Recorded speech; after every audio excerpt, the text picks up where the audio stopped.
I'm Ron Reynolds. I'm the general manager of American Showa. American Showa is an automotive parts manufacturer. We manufacture in our Sunbury plant dampers. In our Lancaster facility, we also make power steering units and CVT transmission. Our Showa relationship started probably 5 or 6 years ago, and I describe it mostly as transactional freight opportunities. We were moving some air freight, some sea freight, and domestic. Our relationship grew quite a bit about 2 years ago when the West Coast port strike came in. We were doing team drivers out of the West Coast to help keep the plant running. Out of that, we became a trusted advisor and grew a much bigger relationship with them. We were undergoing a fair amount of change within our supply base, and in our old warehouse location in Delaware, it serviced only the Sunbury plant. In addition to that, our Sunbury plant was redesigning their facility. So there's about 75,000 and 90,000 square feet of space that was currently used in the warehouse that needed to find a new home. Through our business review process, they started to talk to us about the challenges with their growing business and really kind of the fixed amount of space they had to work with. And that grew into more discussions about what their vision was. And I think a lot of the things that we do lent themselves to helping them solve that problem.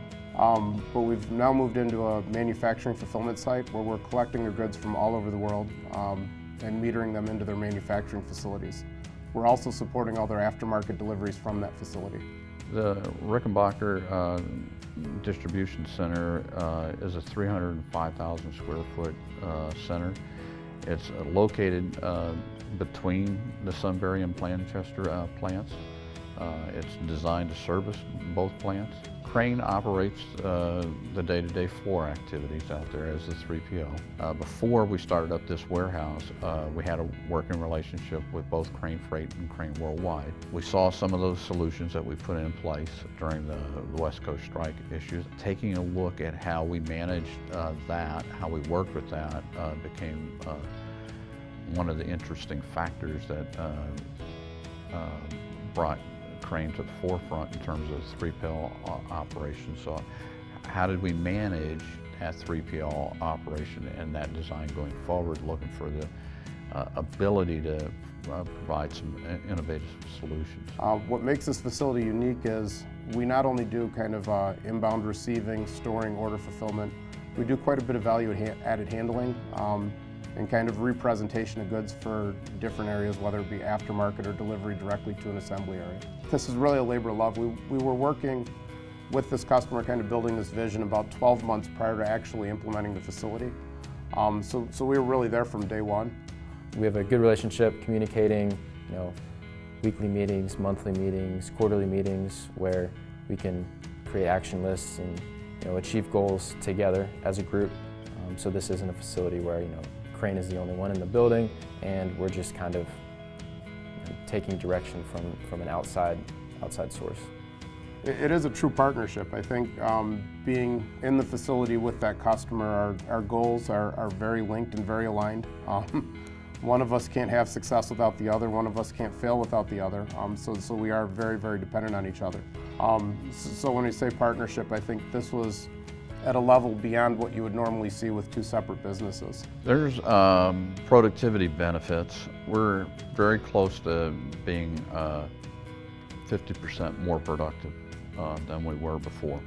We are able to do the receipt process, put away process entirely within this building, and it was shared between the plant operations and the warehouse operations of the old facility. I think what sets Crane apart from a logistics company and as a service provider is our ability to kind of fill the gaps for a customer. We really don't have a system that overlays, that takes over, that replaces or creates redundancies. We're really able to just kind of synchronize the different activities, and I think that's something that not all providers are able to do. Firstly, I'll recommend them to my peers, and I have. It was a very large move, and it required a lot of planning, a lot of work. a lot of dedication with it, and it took having a very thick skin to be able to work through that. However, the accuracy, the speed, and the reliability are some of the key things that you absolutely have to have in a warehouse operation. And when you do, then there's a lot of other issues that you can work on. And we're looking at what are some of the next steps.